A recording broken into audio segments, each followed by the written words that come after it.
بسم الله والصلاة والسلام على أشرف الأنبياء والمرسلين سيدنا محمد وعلى آله وصحبه أجمعين. Welcome everyone to our live stream from Hoomathon, the biggest virtual hackathon happening in the region. This is the fourth day of our live feed happening alongside the competition. 10,000 plus Arab programmers are joining us today from 51 countries to find solutions for 8 different sectors that were affected by the COVID-19. We're very excited and proud of what they will bring to the table, and we're more excited about seeing this whole movement happening, not just in the region, but in other parts of the world as well.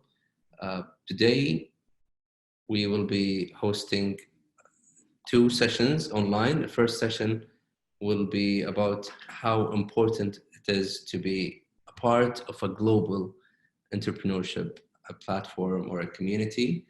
I would like to welcome our guests who will be taking this friendly chat for the next hour. Ms. Mádlin Oliveri from startup Garaiynd will be interviewing Ms. Lطيفة الوعلان from Índífor, Saudi. We will have a wonderful time watching this, and the mic is yours, ladies. Awesome, thank you so much. Yasser. Lطيفة, thank you so much for being here today. Really exciting. You have a very diverse background. You started in programming, just like many of the attendees are here today. You're a coffee connoisseur, an entrepreneur, and now the managing director of Índífor, Saudi.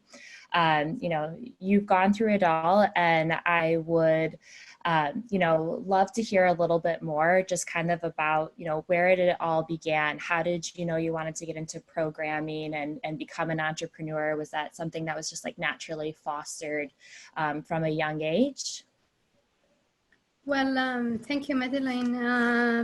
I believe the first time I decided I want to be in trade, not necessarily programming, like in buying and selling, when I was maybe 5 or 6 years old, and I used to imagine myself in the market selling t-shirts. Fast forward, while we were in high school, it was the beginning of the internet boom.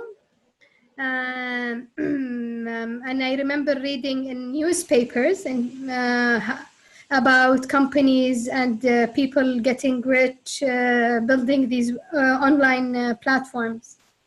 And I decided back then I want to do that. And I actually tried to start a company, 17, 16 years old, very web 1.0 version of what we see today. And I couldn't, the company failed, but that was an inflection point for me, deciding I wanted to go into computer science. And that's what I did. For 5 years, I got into this sphere, and while I was still a student, I used to build solutions and e-commerce websites for others on a freelancing basis. So I guess programming has been the foundation of my entrepreneurship journey.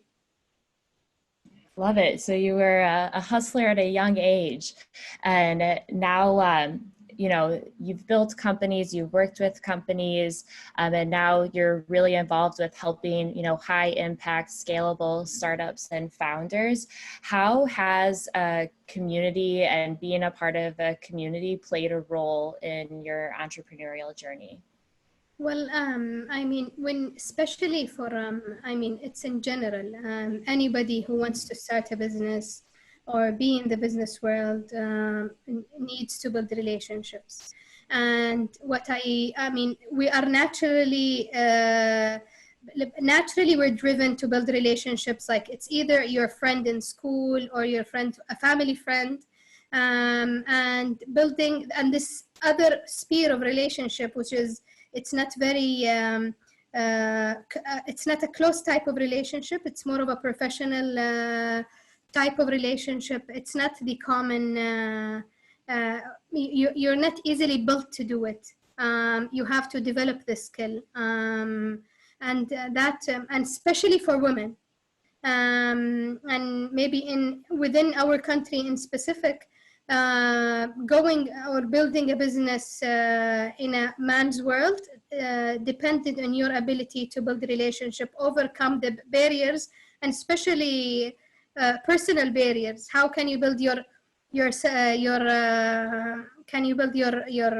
confidence in a way that you can go and knock the door, find someone that you don't really know before, but you need, either you want to sell to, or you want them to become your supplier, or they could be a customer as well, and build that relationship. But as you said, so that's on a smaller personal network scale. The more you go into building a business that you let's say hope for that business to become scalable, the more the importance of your network to be not just let's say regional, but also global. And in this day and age, building relationships with is critical, because you want people who have done it before to show you guidance. You could build relationships, as I said, for professional reasons, like they could become your customer, supplier, and so on. And having that mindset and skill does not come easily to others.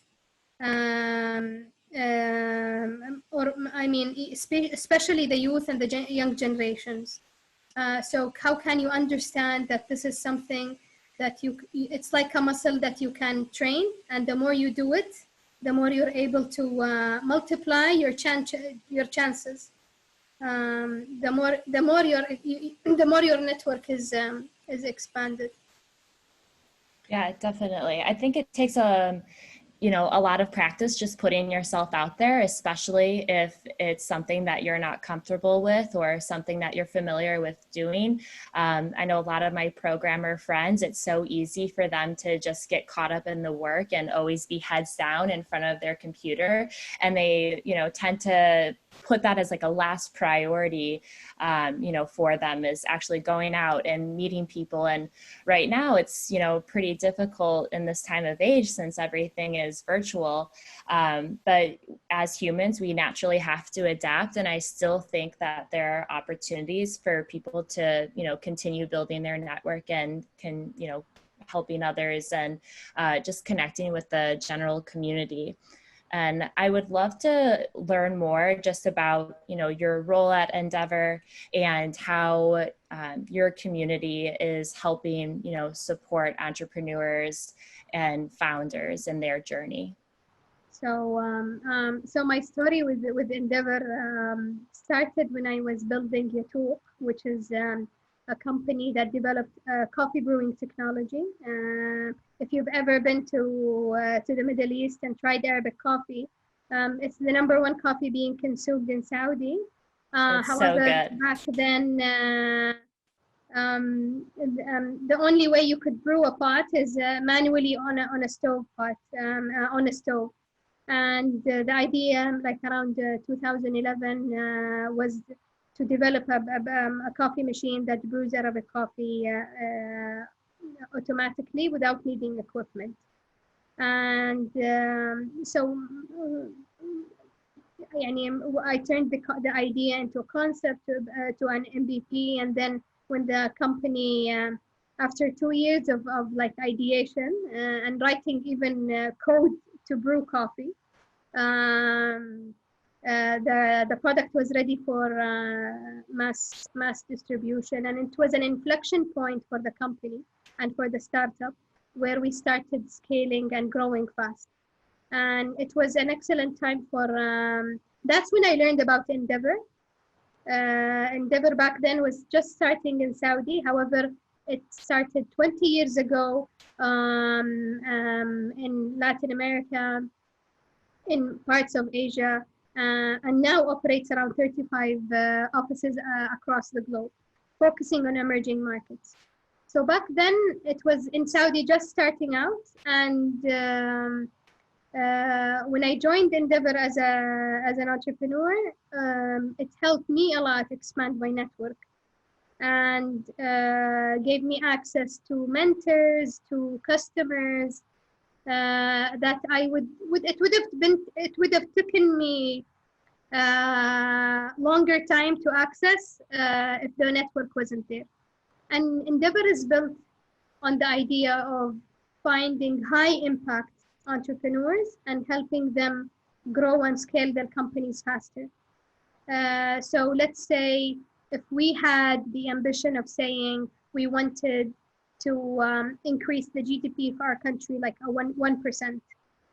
And if we look at the small and medium sector, how many companies that are small or medium do we need to support to become big and be able to generate the quality jobs that we aspire to have, and generate revenues that will affect the GDP positively?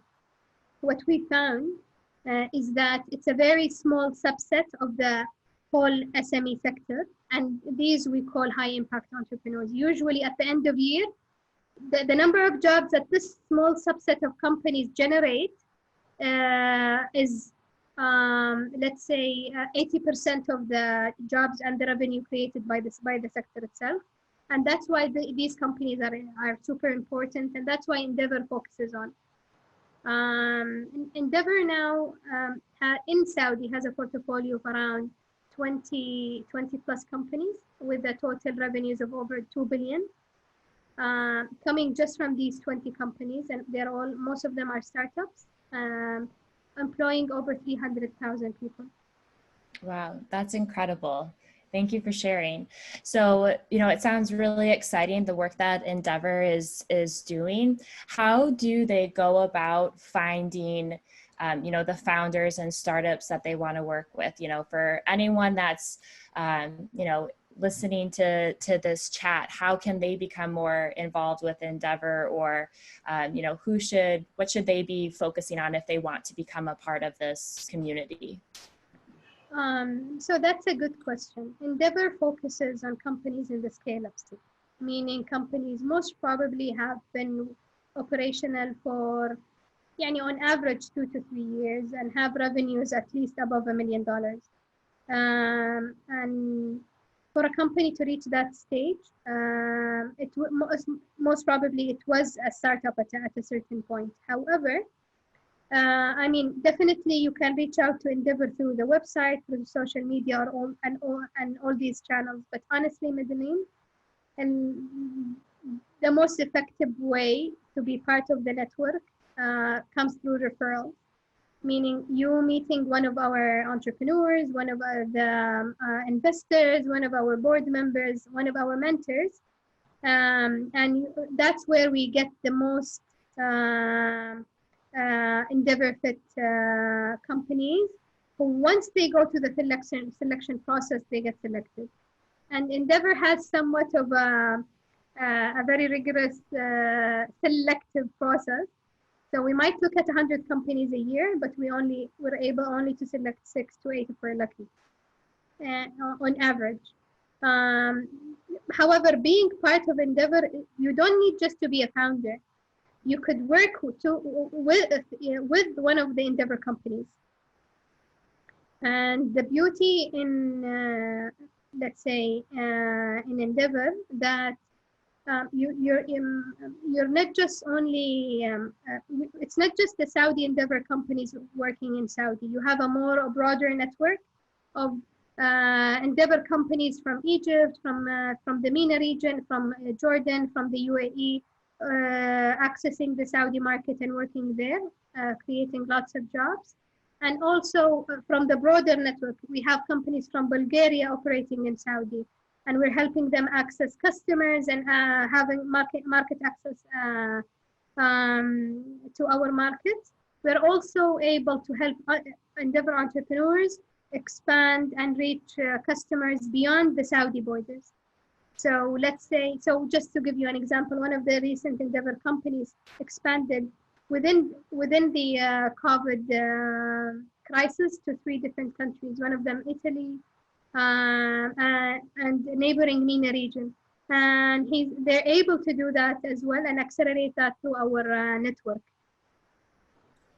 Wow, that's incredible. So it's like the partners and just the connections that your community has worldwide that you're then able to connect these different startups, founders, team members, you know, with these different opportunities and these people to really accelerate opportunities. You know, for someone that maybe isn't in that, you know, stage of entrepreneurship yet where they're ready to expand to other countries, but they want to start building that, you know, global network. Do you have any advice for them?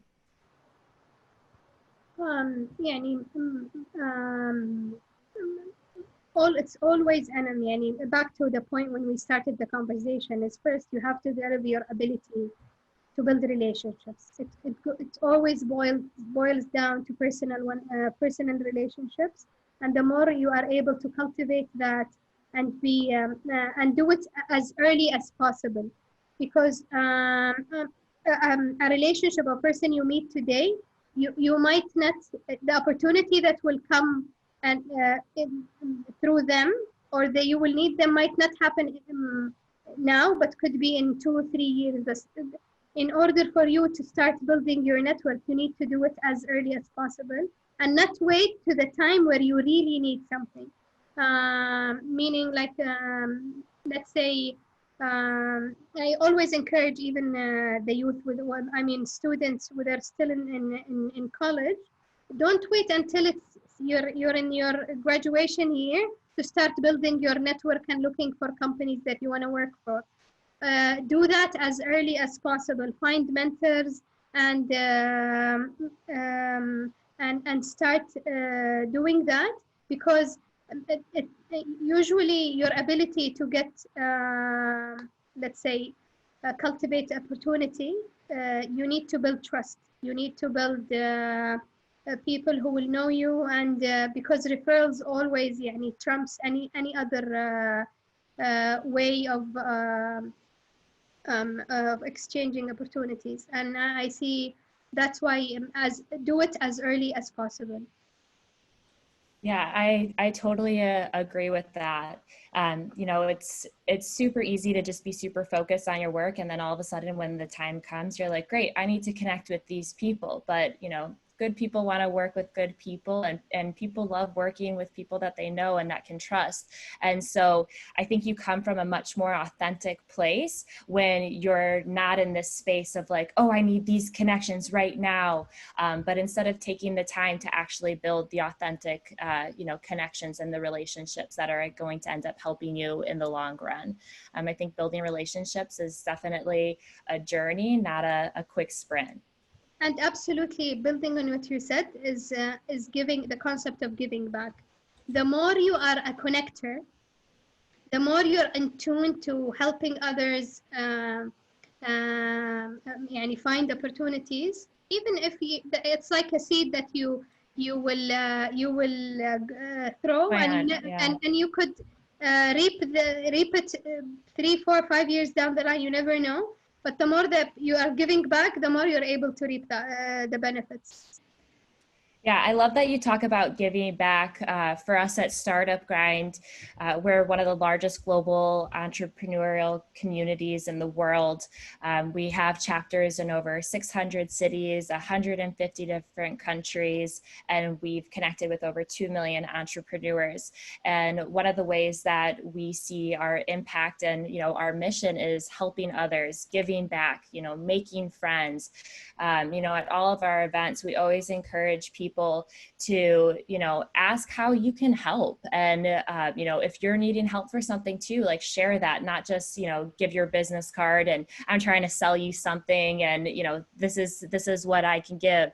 You know, coming from a place of, you know, we're all in this together. And I think that a lot of times in, you know, different communities, you see so many silos put up of like, well, this is our community and whatnot. But when you are a bit more open and just help the people within your general ecosystem, and it not just being like one VC, one founder that are ruling it all, and come from more of a collective approach, you're able to make such a bigger impact. And then from your own personal growth and professional growth, your network becomes even bigger, because you are looked to in the community as someone that is a giver and a connector and a helper, and it only comes back to help you tenfold, as well as lifting up the community as a collective.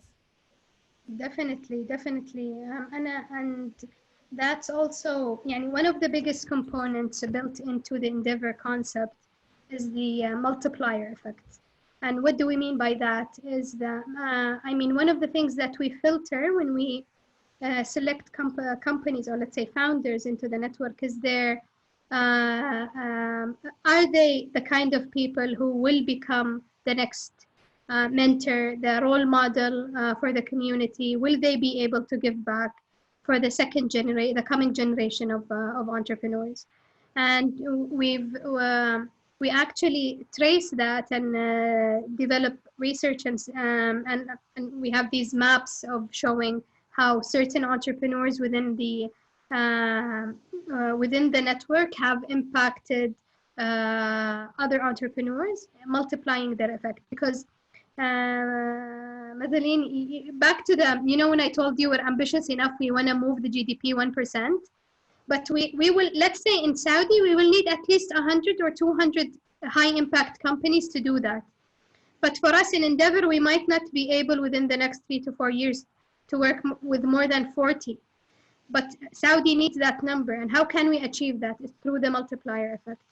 If we're able to really choose the the founders that are to have that give back mentality, then it's gonna play through them. We will reach the 100 or the 200 companies that we will need to lift up the ecosystem all in general.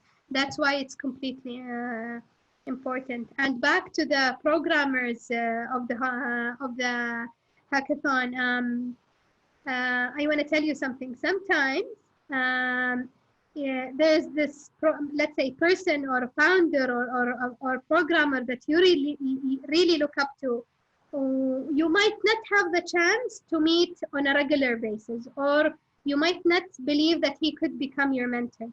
However, if you put that as a target and you try to build and find ways to connect with him through your network, you will be amazed how someone who is really high profile might be super happy to take time just to talk to you and share his experience, and even look at becoming a mentor to your company and helping it grow.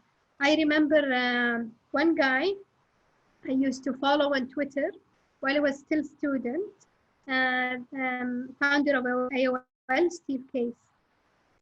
And Steve, for me, it's like following like Michael Jackson, like someone you think you'll never meet in real life. And he was on my panel during the selection process in 2014 for joining Indivor, and I was blown away.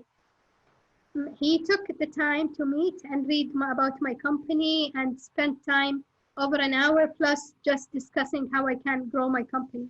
And it's through these opportunities that you get to meet these kind of people.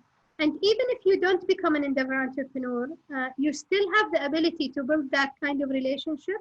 If you go to, let's say, conferences, networking events, and present yourself in a way. And sometimes simply just saying, I really admire your work and I would love to have a coffee with you sometime.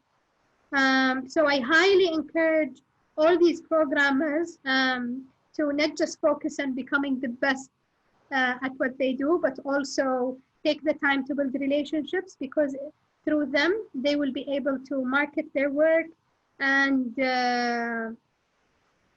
get it to a greater audience. Yeah, I absolutely love that. And I totally agree with you. I always tell myself the answer is already no.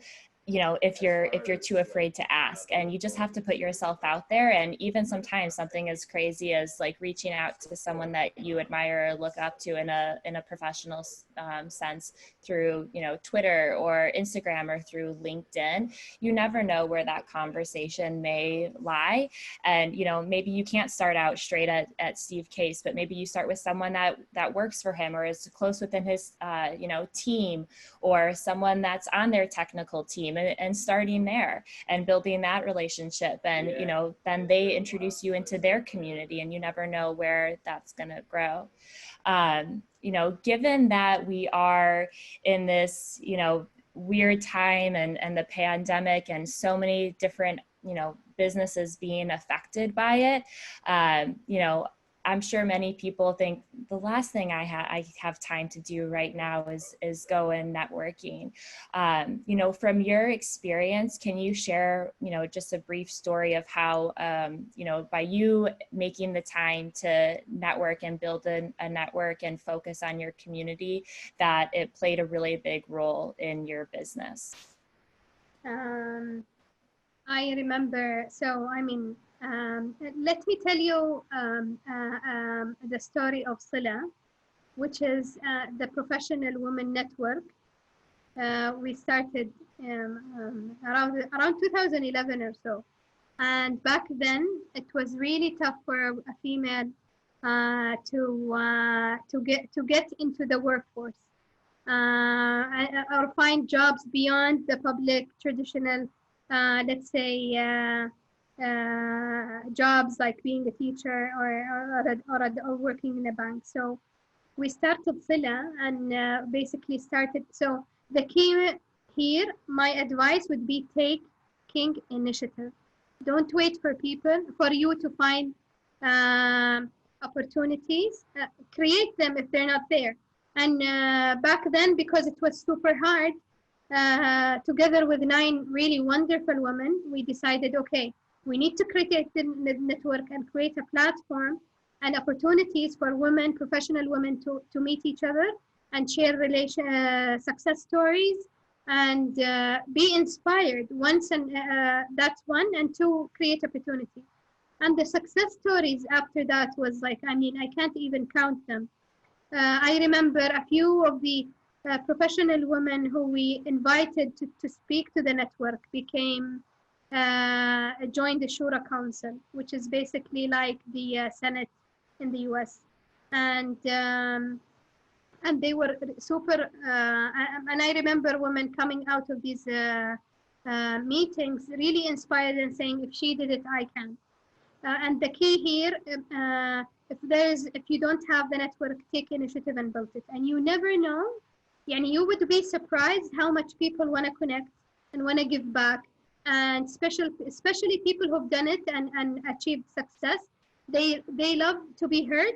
And also sometimes they live success again through your journey, because you're a mentor. But I want to ask you, I mean, I've been talking a lot, and I want to know your story more, and I want you to tell me first about what were you doing before Startup Grind, and now your role at Startup Grind. Sure. So I've always been very entrepreneurial, similar to you. As a young girl, I had a bunch of lemonade stands and, you know, was running those on the block. Always kind of just, what can I sell? What can I do? I want to be a businesswoman. And, you know, my journey has taken me through one business venture that I ended up doing. So I had a meal prep delivery service, and then I ended up moving to Chicago and becoming more involved with, you know, startups in the food and beverage space. I'm Italian, so I'm naturally a big foodie. And something that, you know, has always played a role, no matter what job I worked or where I was, is the sense of community. You know, community has always played a big role in my life. And so I wanted to find a way to help other entrepreneurs. And that's how I got involved with Startup Grind. So I started as a co-director for the Chicago chapter, just putting on events. And so we have events in, you know, all these different cities around the world where our directors are inviting key CEOs, founders, you know, key figures that can really inspire and educate a room. And then we help connect, you know, those people and the entrepreneurs with the different resources and, you know, service providers and just the network that they need. So I started as a co-director and then ended up having the opportunity to work for Startup Grind full-time as an HQ team member. And now I'm the community manager of the Americas. So I oversee all of our chapters and have the, you know, honor of working with so many amazing people in North, South, and Central America. So it's been just an incredible opportunity to see so many different ecosystems doing so many different things and, you know, having just such incredible people that really want to help others. You know, Mo, who helped put all of this on, has made such a big impact within his community and, you know, making those connections for others and helping people find mentors and, you know, all of those different things play a key role in a founder's journey and helping them create a successful business. And what do you need to be part of that as an entrepreneur or a coder? Yeah, so this is actually a perfect time to really get involved. So typically we used to host these events, you know, in person all around the world. And so you could just go to startupgrind.com, find if there's a chapter in your city and, you know, can attend one of those events. But because everything is online and virtual, we've adapted pretty quickly, and we just had 150 virtual events just this April, and we're planning on having 500 different events, you know, over the next couple of months, which is really exciting. And so you can simply just go to startupgrind.com and search our events. We have, you know, chapters that are hosting within all different, you know, languages, native languages to where they're at. So I definitely recommend looking for the city that you live in first, as that would be the easiest way to connect locally, you know, with your community, with your ecosystem. Feel free to reach out to the chapter director, you know, directly, and they can help you get more involved with the community. So there's tons of opportunities right now to get involved with Startup Grind. And, you know, first would be just visiting our website and checking out all of our amazing events. That's amazing. And is Startup Grind a nonprofit? We are not a nonprofit. Okay.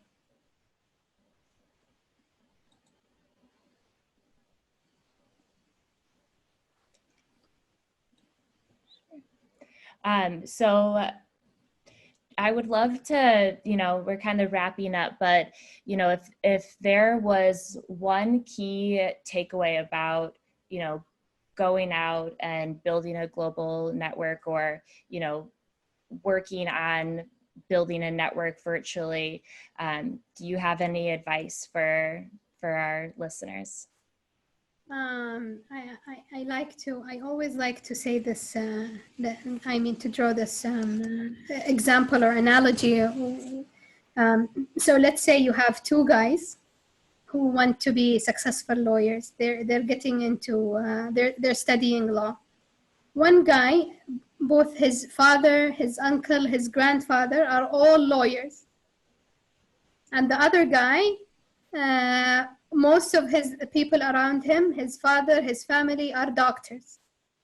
Who you think will be more successful, or will reach success faster, if I might say? The doctors. Well, why? If you are a lawyer and most of your network are doctors. Oh, sorry. The other way around. The more diverse of a network that you have, the more easier it is to get connected and just, you know, meet other people that don't necessarily have the skill sets that you have. That's a very good point. And I always say that if you're a lawyer and you want to succeed as a lawyer, know as many lawyers as you can. They will most probably share their experience with it, and let's say their mistakes so that you might not need to do them again. And so the question is, if you have no lawyers around you, what will you do? And go and build that. Identify the kind of relationships that you lack and actively build it over time, either by being taking leadership and and creating opportunities for people to meet. And if you're lucky enough to have like Startup Grind or other networks that enable you, or Endeavor, that enable you to create these connections, then try to build that. But it's extremely important life skill that it is skill by nature. It's like a muscle. The more you let's say you train, the stronger it becomes. Yeah, no, I totally agree with that. I think when, building a company, it's important to have that different skill set around you to help build it. But when it comes to you developing like your own skills and going through that entrepreneurial journey, it's so important to be surrounded by fellow entrepreneurs and those who have been, through that journey before, who can, serve as a mentor, give you really great insight, open up doors for opportunity, introducing you to other people. Absolutely. If you ask me, and I remember one guy I met who, and he's a serial entrepreneur, he's like, I think networking is the one and most important skill an entrepreneur must have. I love that. I love that. It's a people business, you might have a product, but there's always people behind it that matter. Absolutely. How about you? How about me? I would say the importance of building a global network, my key takeaway is frequency. I think a lot of times you meet people at an event, you have a really good conversation, and then that's kind of the last you hear from them. But it really is about being consistent in the relationship, following up for a coffee, or having like a virtual, a quick call, or, thinking about the 5 people that you just met at the last virtual event, like, and bring them into a new event and be like, hey, I know we just met. These are some other people I met through a virtual networking event, and I'd love for us to all just hop on together, next week to connect even more, since we're all stuck inside. And I think creating those opportunities for yourself, if they're not in existence, is really important right now. Love it. I love it. Also too, like I said, for everyone in Saudi Arabia right now, you guys can get involved with the Startup Grind chapters. I know we have 6 chapters in Saudi and over 35 chapters across the region. So we're always more than happy to help get you connected to your local ecosystem and your local community, as well as our global network. Excellent. All right, awesome. Ladies, thank you very much for this wonderful chat we just heard. I'm not going to interfere with the entrepreneurship stats. I know you both would know this a lot more than I do. But when it comes to hackathons or developing these kind of competitions, the average worldwide, sometimes for the ladies' appearance or participation, is approximately 20 to 25%. In competitions like this hackathons or even cyber security events. We're very proud to announce on this panel especially, or this discussion, that here with the Federation, we always hit 50% or even more in some events of the participants are from the females of Saudi Arabia, the younger generation that's coming very fast into this tech world, and we're very proud to give them the opportunity whenever we can. Today, with this Hoomathon that we're undergoing in the strategic partnership with the Startup Grind and the Saudi Data and Artificial Intelligence Authority here, STC, Oracle, and Microsoft as well. We have a huge number of ladies participating in this competition as well, with we want to close this session with one final note from each one of you to all these ladies participating in this competition or this home-a-thon. What would it be? Mادlين? I would just say you guys are awesome and keep paving the way. You know, we need more women standing up, putting themselves out there, putting themselves in, you know, maybe it's uncomfortable for you to be in a competitive room filled with a bunch of competitive men. But we need people like you to keep on going and serve as an example for other women, and to invite your other female friends to join. And we're also all in this together, you know, we're all here to help each other and lift each other up. And that's what it's all about. Awesome. What about you, Ms. Lطيفة? Definitely. I mean, thank you for giving us this opportunity. I think now more than ever, it's time for the techies to make a dent in the world. And I mean, with this opportunity, I wish them all the luck.